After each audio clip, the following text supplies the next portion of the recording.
Bismillah, alhamdulillah, wa salatu wa salam ala rasulillah, amma ba'd. Continuing our discussion, Ibn Qayyim rahmatullah alayh provides a principle to really follow.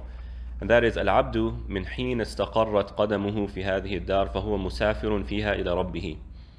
Wa muddatu safarihi hiya umruhu alladhi kutiba lahu. He says that from the moment you were brought to this world, then you're traveling. You're moving.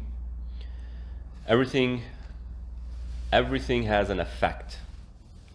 And even when you look at just human decision from a non-religious standpoint, your decision now leads you to other realities. And to give you a simple example, let's say you have a choice of buying either apples or some sort of a bag of chips. Not even buying, eating. Okay, I have an apple in front of me, I have a bag of chips. I only want one, and it's either or.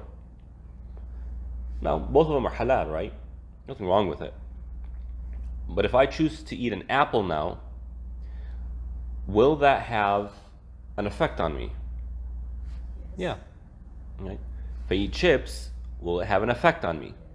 Are the effects different? Yes. So if I eat an apple, then this goes up this way and now other things happen. But if I eat a bag of chips, it leads me on another path. Now this is very insignificant. But the idea here, Choose wisely. it has an effect. If I choose to wake up and get on my phone, you're going to waste an hour. Doing what? Nothing. But that's not the worst, that's not the bad part. The bad part is you're going to feel bad because you did that. And so notice, test this. Maybe you've already experienced this. When you get into the habit of waking up and the first thing you do is opening up your phone and looking at news and looking at YouTube and looking at Facebook and looking at all these things, it affects the rest of your day. You don't feel good. But if you get up and the first thing you do is drink some water, brush your teeth, make your bed, that does something. Because in our minds, brushing your teeth, doing your bed is an accomplishment. An insignificant accomplishment. You're not going to go about and post, hey everybody, I did my bed today. But in your mind, I have completed a task. And then as a result of completing that task, your brain provides you with a little bit of dopamine that makes you feel better. But when you look at the phone, you never see it as I've completed a task. You see it as I didn't complete anything. And it's as though your brain punishes you for that, telling you, no, this is not what I want. So for the rest of the day, you feel bad. Look it. Again, it's not about halal and haram here. So we're always making decisions. And those decisions are opening up doors and closing other doors by default. Again, don't get all paranoid and, oh my God, I have to calculate every single step. But it's a principle, it's a mindset. So many people suffer today. So many, this absence of strong men. I'm not talking about strong men in terms of, your cultural understanding of strong men. I'm talking about strong men like the companions. People who, if the world was coming this way, they'd go on their path. Strong men. And of course, strong women as well. And I love this story. Once a companion he left late. The Prophet left and he left late. So he's trying to catch up with the Prophet ﷺ. I believe I already shared this with you. And as he's walking, he needs to pray. And he's in the wilderness. And a lion comes. a lion.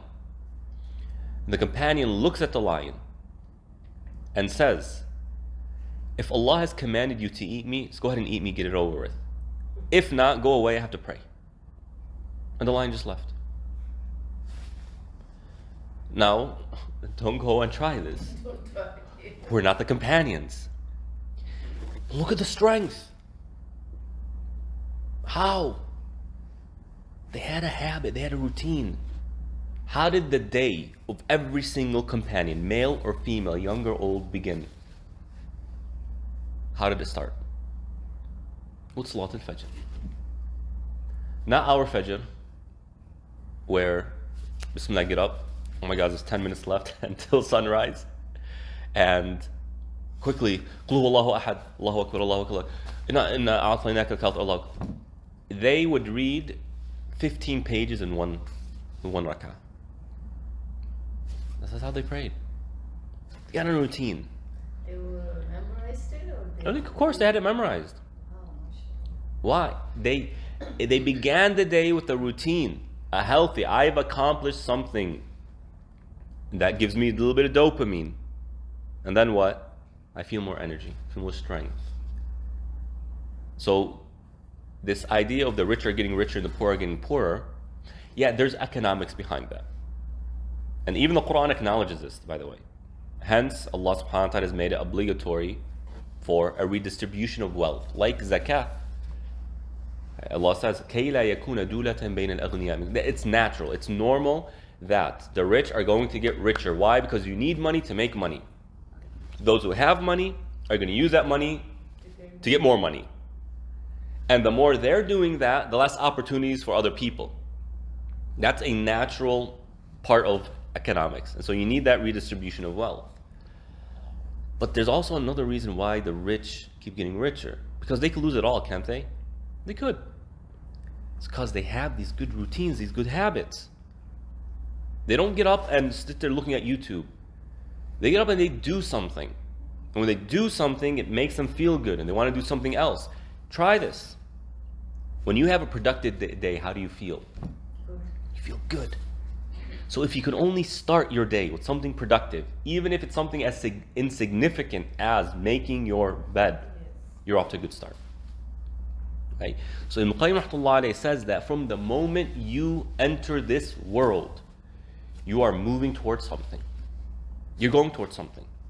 Now, of course, as an infant, as a child, you're not accountable for that. But you're still moving towards something. And I believe it's Ibn Qayyim rahmatullah alayhi who mentions this. I forgot who. He says that the challenge of humanity is their desires. And the challenge doesn't come because you were created with desires, but because your parents strengthened and rooted those desires in you. So you, me, we're all guilty of strengthening the desires in our children. We're all guilty of that. Why? Because as parents, what is our role? What's our role? We want best for them. No, give me something more specific. To guide them. No. How do we nurture our children? Feed them. You feed them, right? If your child's hungry, you feed them. It's natural. If your child is bored, what do? You play with them. It's a desire, entertainment. If your child gets to the age of marriage, what do? Do you tell them about the afterlife and how you'll be okay? No, you say you got to get married. It's a desire. So by merit of being parents, we are forced to supplement and to strengthen their desires by default, or else they can't survive. So by the time the child hits the age of puberty, now they're religiously responsible. They have this challenge. So it's not about, obviously we can't change that, but we can balance it. So even when the child is first born, how we nurture that child creates a challenge for that child. And now you have this generation of people who are angry. They are resentful towards the previous generation. These are literally articles. Millennials have a lot of resentment to the previous generation. Why? Well, I'm sure for many reasons. One of the reasons is that they took advantage of everything in the economy. Meaning they greedily hoarded the economy. They didn't create an economy that will transfer to the next generation. So they feel like they don't have opportunity. The housing market is terrible. Notice, one of the reasons why the housing market is terrible is why? Do you know why? Well, COVID has a lot to do with it. It's all about supply and demand. In order to keep the prices of any item where it's at, you have to continue to provide supply to create that balance. Now, of course, every generation has more people than the previous one.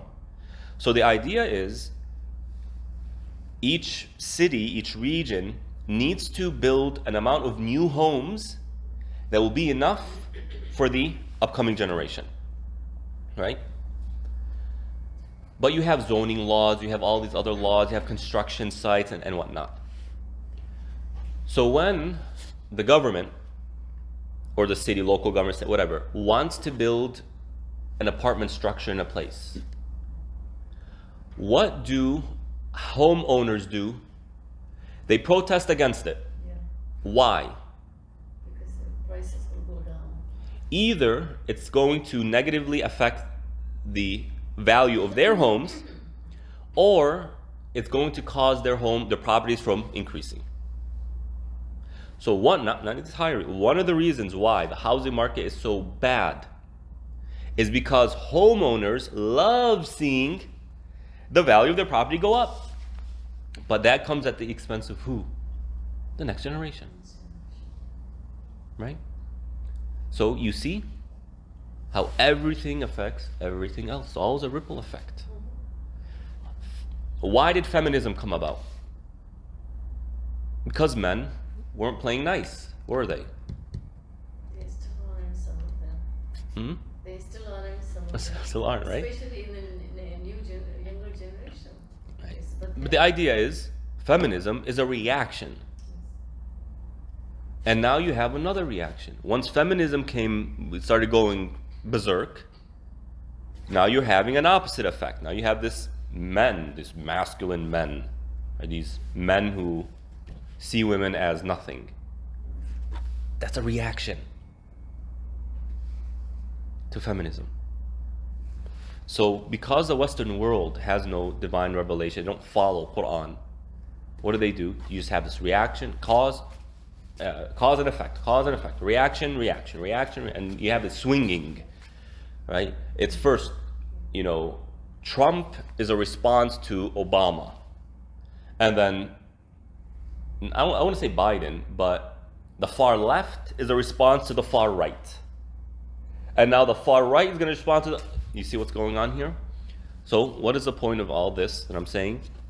What we do affects not only ourselves, our future, and the people around us. And so we need this mentality. And the Prophet ﷺ gives us the foundation for this. Kun fi dunya ghariban aw abiri sabil. Be in this world like a stranger, or someone who's just passing by. Why? Is that to suck the life out of this life? To make you miserable? No. Companions weren't miserable. They had their fun. They did. But they did it with a proper mentality. And that is, I'm going somewhere. People want to walk around this world thinking that I could do whatever I want and it doesn't matter. They don't. That's how they walk around. People think that they can walk around exposing their body and it doesn't make a difference. Well, it does make a difference. It affects people around you. It does. No, that's their problem. No, it's your problem as well. Because you're playing a role in that. So a Muslim is somebody who understands, I'm on a journey. And that journey is leading me back to Allah subhanahu wa ta'ala. And therefore, I know what my end point is.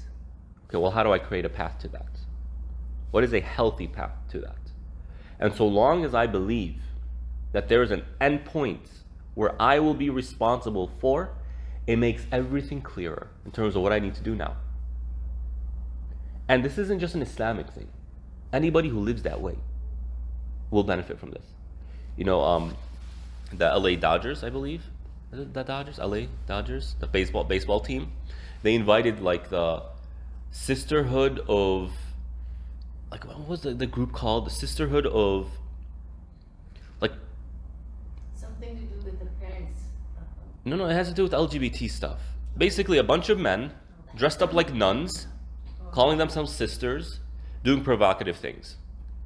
And pretty much they're saying that we're good Christians and that we express our good Christianity through this. And they will do things like they'll have a guy pretending to be Jesus on the cross and like a male pole dancer, a male stripper dancing around him. So we're just, we're it begs the question, why would the Dodgers invite him?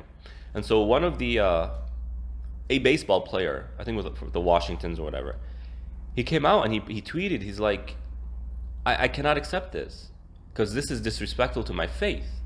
And it goes against, by the way, the bylaws of the Dodgers that say we will not allow groups that are disrespectful towards other groups. He's saying, well, this is disrespectful to me. Yeah. Right? And he said, and he was asked, the person interviewing him asked, why did you do this? You know the backlash you're going to get. Why did you do this? He said, well, I just imagine myself once I depart this world and I am met by St. Peter, whatever, who's going to hold him accountable. What am I going to say? He said, he's not going to ask me about my win streak or my loss or how many catches I made or how many strikeouts I was successful in doing. He says, he's going to ask me about this. So the idea is when you have a concept of the afterlife, I have an end point that I will be responsible, held accountable there and then. You see how he made his decision? If he ignored that, would he have sent that tweet? Why the headache? What do I care? It's going to cause me a headache, so why do it? It's like, no, this is the right thing to do. Why? Because of where I'm going to end up. So we are on a path. And that path requires us to make decisions. And every decision we make is going to impact where we're going. And so, if the end is Allah, we will stand in front of Allah. Right? And I'm on a path going to Allah. There's this path going, right? Every decision I make is either keeping me on this path or taking me away. Right? And so, I have to follow the straight path with that mentality. فكل يوم وليلة مرحلة من المراحل. So every day and night is a phase, it's a stage, it's progress. فلا يزال يطويها مرحلة بعد مرحلة حتى ينتهي السفر. And we will walk this life step by step, step by step, step by step, right? Until the path ends with the end of our life. فالكيس الفطن هو الذي يجعل كل مرحلة نصب عينيه. So the wise person who's paying attention is the one who makes every single phase, puts every single phase in front of their eyes. This is in front of me. فيهتم بقطعها سالما غانما. And they are concerned with crossing that phase in a way where they're okay, they're well at the end of it, and they have reaped something out of it. فإذا قطعها جعل الأخرى نصب عينيه. When he finishes that, or she finishes that phase, the next phase, what's up? But notice here, Ibn Qayyim is saying, what's in front of the person? What are they putting in front of them? They're putting in front of them where I'm at right now. The here and the now. Once I'm done with this, it's the next here and now. And he's not saying you put the past in front of me now. He's not saying you start looking at the past and regretting the past and if I this and if that. Why? Because the Prophet ﷺ says, لَوْ يَفْتَحُ عَمَلَ الشَّيْطَانِ. The if only I did this. If only I did that. If only it was this way or that way. This is from the shaitan. Right? You have a here and now. You have decisions you need to make now. What happened has happened. Let it go. Because only Allah knows why He allowed it to happen. What you're responsible for is the here and now. The here and now. Take care of it now. If you do that, then you have an opportunity of going to the next phase in a way where you retain your wellness and you have gained something. But if you stay chained to your past, then what happens? You don't know how to make decisions now. You don't. And I hear this from the reverts. You have reverts who were strippers, who they were alcoholics, who they did things that they're very ashamed of. And the shaitan comes and says, you think Allah is going to forgive all of that? Just by saying La ilaha illallah? And He traps them. Or He says, you can never be like these other Muslims around you because you have this past, they don't. It's a trap. Right? You can become better and better than anybody. But if you stay chained to your past, then you'll be full of regret, and that regret is going to cause you to drown. What has happened has happened. Let it go. You say, قَدَّرَ اللَّهُ وَمَا شَاءَ فَعَلَ. That's your responsibility. And then I need to make decisions now. ولا يطول عليه الأمد فيقسو قلبه ويمتد أمله ويحضره بالتسويف والوعد والتأخير والمطل. He says, and be careful not to fall into the hardening of the heart as a result of time passing. You know, the more time passes, the more you become desensitized to things. You know how when you first get married, it's the honeymoon phase, and it's all lovey-dovey, and it's great, and then a few weeks pass by, and you're actually sitting home, he goes back to work, she's doing whatever, and now life hits. Well, what now? What happens? Now you actually have to build a relationship. You can't just surf on the waves of passion and love. You actually have to build something. You actually have to now deal with the ups and downs. So what happens is people they fall out of love, so to speak. They were once in love and they've fallen out of love. So similarly, people can start off passionate, motivated in terms of their Iman, their commitment to Iman. But the challenge is with time, what happens? That passion dies out, or it could die out. What do you do then? Ibn Qayyim rahmatullah alayhi says, don't let that get to you. You can't. Don't let it slow you down. Or some people, their amal, their hopefulness becomes harmful to them. What does that mean? Well, when you start off passionately about Islam, oh yeah, I'm going to do this because Allah gives reward. I'm going to do this because there's some reward. I'm going to go do that because there's some reward. This hopefulness, which is healthy, if not balanced with the concern of these things not being accepted, what happens is a person becomes comfortable thinking that they're guaranteed. So hope, if not properly maintained, can become a feeling or a mindset of I'm guaranteed these things. And that's a problem. Or people are taken by tasweef. What tasweef is sofa. I'm going to do that. Next year I'm going to do Hajj. No, later on I'm going to do Hajj. Once I build my home, I'm going to go do Hajj. Right? It's not haram to postpone Hajj, but mentality.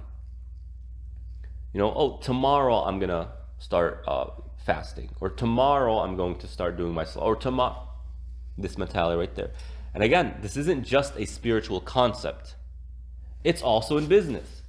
When these business gurus and these advisors, they come and say, well, the biggest mistake we find people doing is saying, I'm going to. Once I'm done. No, why once you're done? There's opportunity now. How do you know that opportunity is going to be there tomorrow? And even if the opportunity is there tomorrow, you've lost so many years. You could start now. No, once I'm done with school. And you all, I'm sure, are very familiar with this. Once you're done studying, you can get married.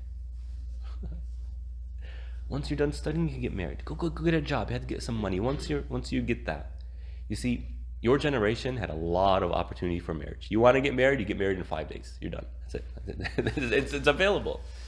In our times, that's not the case. And the older these kids get, the smarter they get, the more experience they get. And now they're actually asking smart questions. Look, I put myself in their shoes. If I had to get married, right, at my age now, what would the questions I'd have to ask me? Well, I have to ask her about this and about that, about this. And I start thinking, like, oh my God, there's so many reasons why I shouldn't get married. But when I got married at the age of 25, all I saw was a beautiful woman. I want her. That's it. No questions asked. Yeah, there's this type of naivety there. But do you see the difference? It's difficult to get these kids married once they're past, later 20s, early 30s. Why? Because they have questions on their mind. They're overly rational about marriage. But when they're younger, yeah, I'm ready to get married. I want her and I'm ready. Okay, let's go, bismillah. Wouldn't you rather get them married and help them build a marriage, work with them to actually build a suitable marriage, than for them to get older and now they have a trillion questions? I mean, I've heard people say no to a girl because her feet were a little bit weird.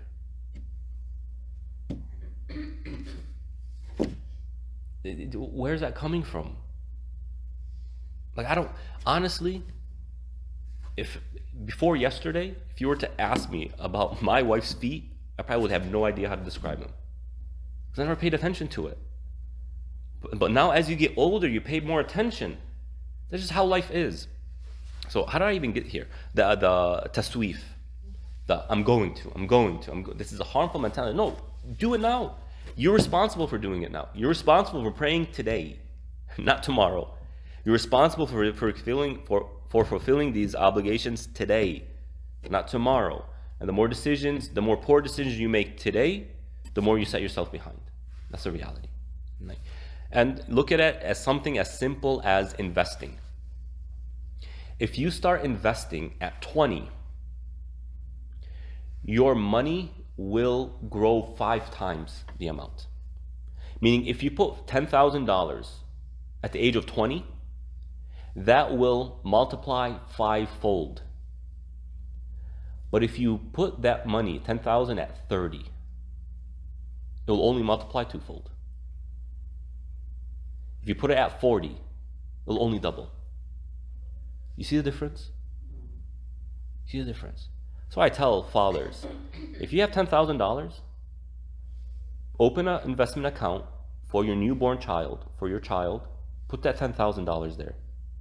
By the time that child reaches retirement, that will be a few million. That will be a ton. Right? Anyway.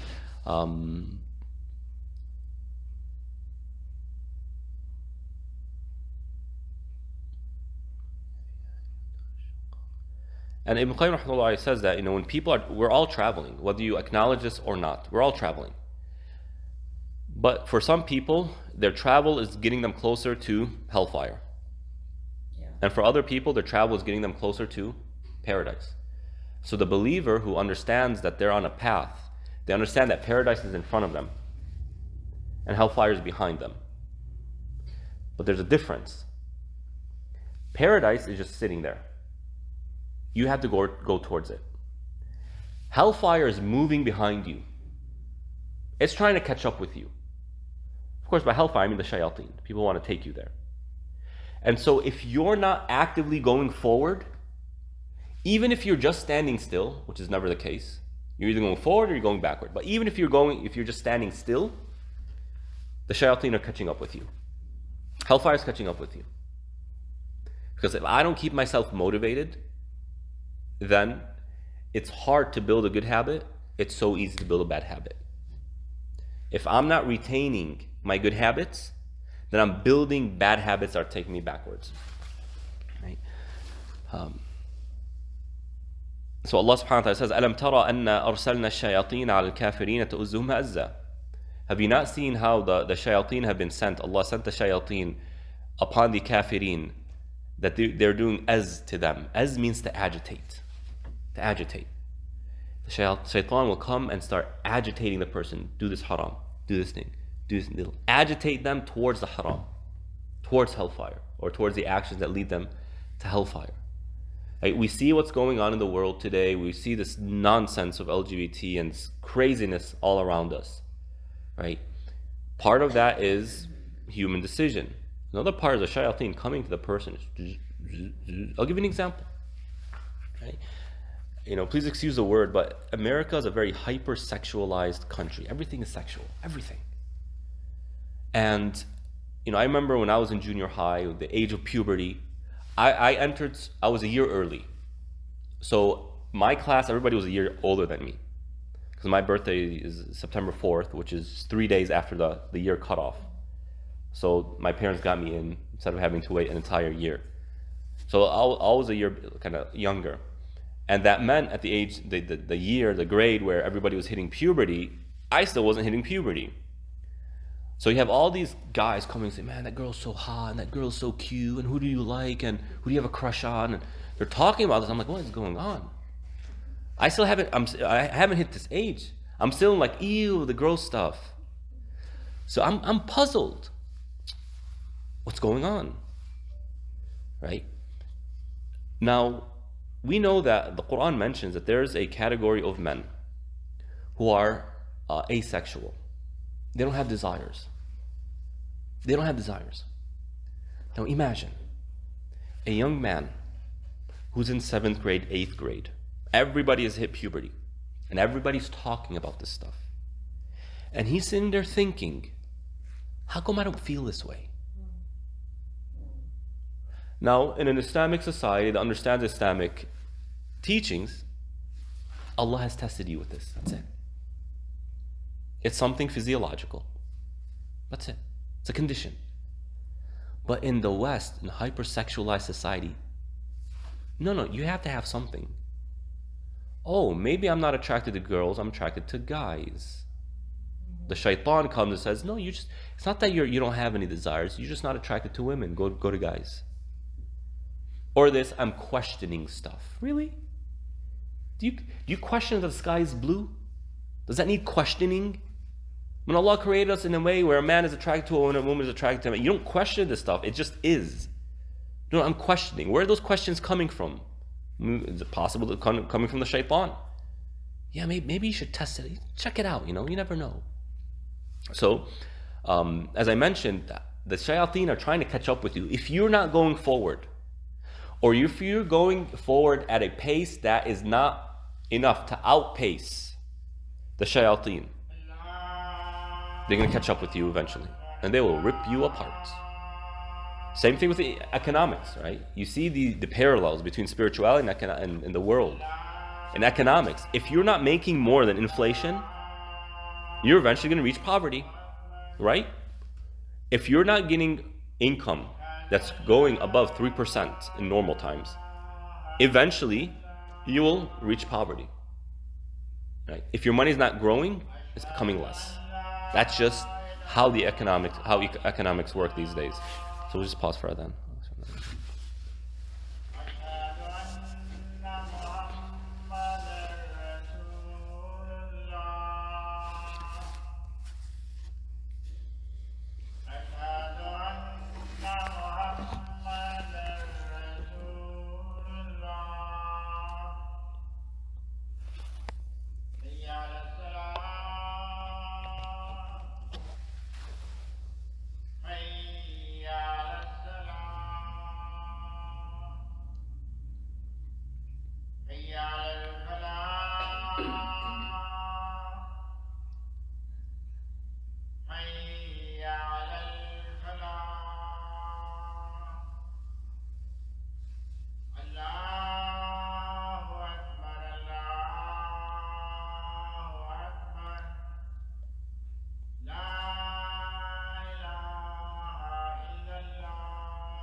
All right, and from here, Ibn Qayyim rahmatullah alayh starts to give us a little bit more perspective, saying, okay, you're on this road, you have to move. If you don't move, the shayateen are going to come, and they're going to rip you apart. But people differ in terms of how much provision, how much fuel they take on this road. And you're in a car, you need fuel, right? So how much fuel are you putting? And he says that there are 3 categories of believers. You have one, al-zalim li nafsihi, the one who's wronging themselves. These are people who, they're not putting enough fuel in. So their path is constantly hindered by going back and forth. Right? Every time you move a little bit, something breaks in the car. You have to go, stop, and go to the mechanic. They have to fix it. You don't put enough fuel in, so your car kind of loses gas. The fuel tank becomes empty, now you're stalled. All in the meantime, shayateen are coming. And the zalim li nafsihi are people who, they're not fulfilling their obligations and they're doing the haram. These are believers. The next category of people is the muqtasid, those who are moderate. Not moderate in terms of balance, moderate in terms of advancement. They're intermediate. These are people who fulfill their obligations, but do very little to go beyond the obligations. And they stay away from the kaba'ir, the major sins, but every now and then they fall into minor sins. So these people have enough fuel. Their car is in a health, their motor is in, their engine's healthy enough to keep them on the path at a healthy pace to where they'll make it to paradise. The shayateen won't be able to catch them. Then you have the third and the highest category, and that is as-sabiqeen bil khayrat, those who are racing towards good, racing and doing good. These are the people who have the supercars, right? They make sure that everything is going well. Their engines are top notch. Everything is taken care of. The fuel is always at full capacity, and they're just speeding down. These people, not only are they making it to paradise, they are becoming increasingly distant from the shayateen as well. And then Ibn Qayyim rahmatullah alayh starts to give us a little bit more of a glimpse in terms of the practicality and the lifestyle of these categories. So we'll go ahead and stop here before we get into that topic. Sallallahu ala nabiyyina Muhammad wa ala alihi wa ashabihi ajma'in. Wassalamu alaikum wa rahmatullah.